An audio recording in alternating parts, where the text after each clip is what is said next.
sum it up? Yeah, great fourth quarter fight back. And I thought we did some things right. Obviously, we weren't great through three quarters, but I thought we did enough to hang around in large part for the first half. The third quarter was obviously really poor, and the fourth quarter is probably the best quarter we've played all year. To do it, you had the Sydney game here where you did the exact same thing, charge home. For the rest of the season now, you reckon your players, when you look at each other going, if we're down, we can still win? I'd certainly give them a sense of belief, and like the reality that we've got the minutes to do it. Like Gorman only played 19, Meyer only played 19, Tegan only played 16, Atwell played 24. Like if we want to play harder for longer, we should be able to, because we hopefully think we've got some depth this year. That should allow us to run our games better. Clearly it's a bit clunky at times because it's a different style, but we do think we're deeper overall. Both games, the Sydney one and this change, when you went really hard and pressed them defensively and just gave them no space. Yeah. Do you feel like is that possible to play like that for longer, or is it that's going to sap you if you try to do that sort of style earlier in the game? It's a really hard one. We're trying not to get caught. Well, I'm not, and maybe it's the wrong decision. We're trying to play a style that's a bit more suited for Hahn than Bree, because obviously Hahn's a different type of player. So we've tried to build a style for that. So when she arrives, it's still going to be clunky to start with, but hopefully less so. Clearly Bree can do some things just most bigs on the planet can't do. So maybe we've got to lean into it more for the next 3 games she's here or whatever it is, but then we lose her.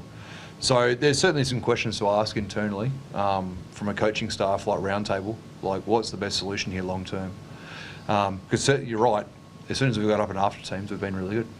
And to miss layup after layup after layup in the first half especially, like, do you think you were in a better position than what the scoreboard said at times because you were missing bunnies?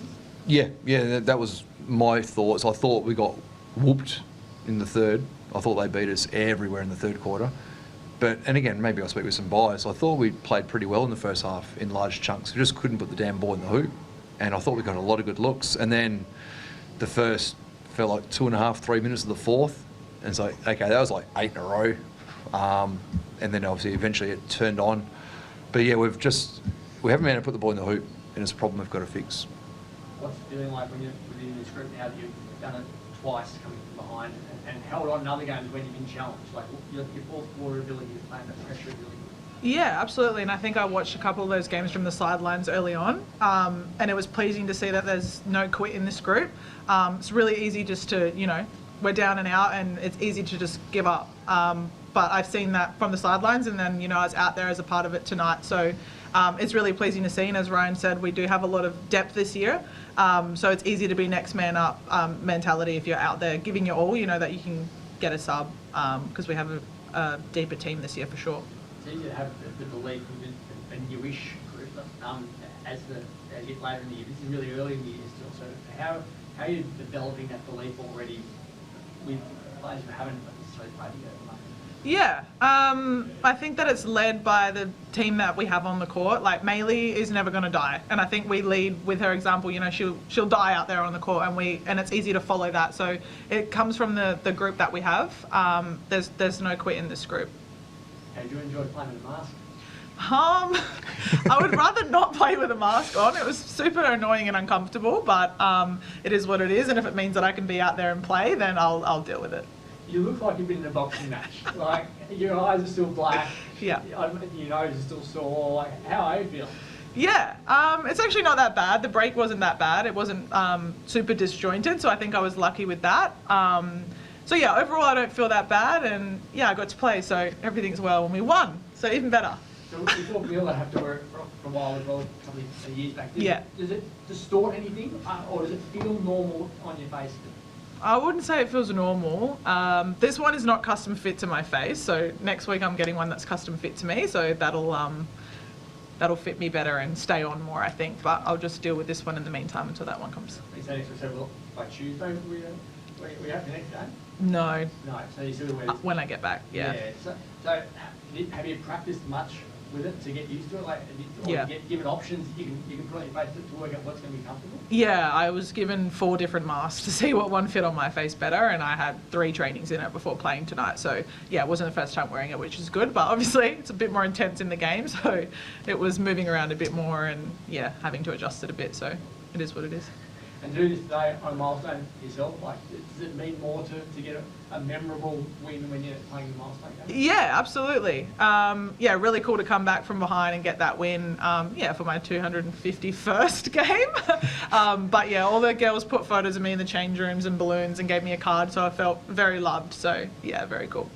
And you talk about Annalie's last quarter, like she was the one missing the bunnies early, and she scored 13 in the last quarter. Like, she just put the team on her back and said, "Come with me." Like, her ability to put the past behind her and just focus on the now is really unique, I reckon. Yeah. How does she do that? Great, yeah, ask Annalie. I've got no idea. She's elite, and just move on, next play. We talk about it a bit, but how she does it so well. Like, we talk about next play, like that's gone, next play. It's something we went pretty hard with her when she first arrived in Perth, because in previous years, on a score, we still joke about it now in film, she would, on a score, turn around and yell and whinge at the refs and then get the ball back in bounds, whereas now, like, just go, we can deal with that later. And she's obviously taken that to every other part of her game. Her fourth quarter tonight was so good and at a really important time for us. For sure. I would say that wasn't a strength in Maylee's game or character earlier on in her career, and she has grown so much. Like, if she'd missed a couple of those easy bunnies early, like, that would have been her done for the game. And now she's grown so much, and to be able to miss all those shots early and then, yeah, have 13 points in the last quarter and drag us over the line, like, it's a testament to her character and her growth. It's a different type of leadership as well, because then it allows other people who aren't as good as her to make mistakes and feel like they can move on. We can sense that from the younger ones who are going, "Oh, she's able to move on, I should be able to move on." Yeah, definitely. I think Maylee is lead by example in a lot of things, you know, her work ethic. That, for example, yeah, we look to Maylee in times of need, and yeah, we follow her lead, and hence why she's our captain.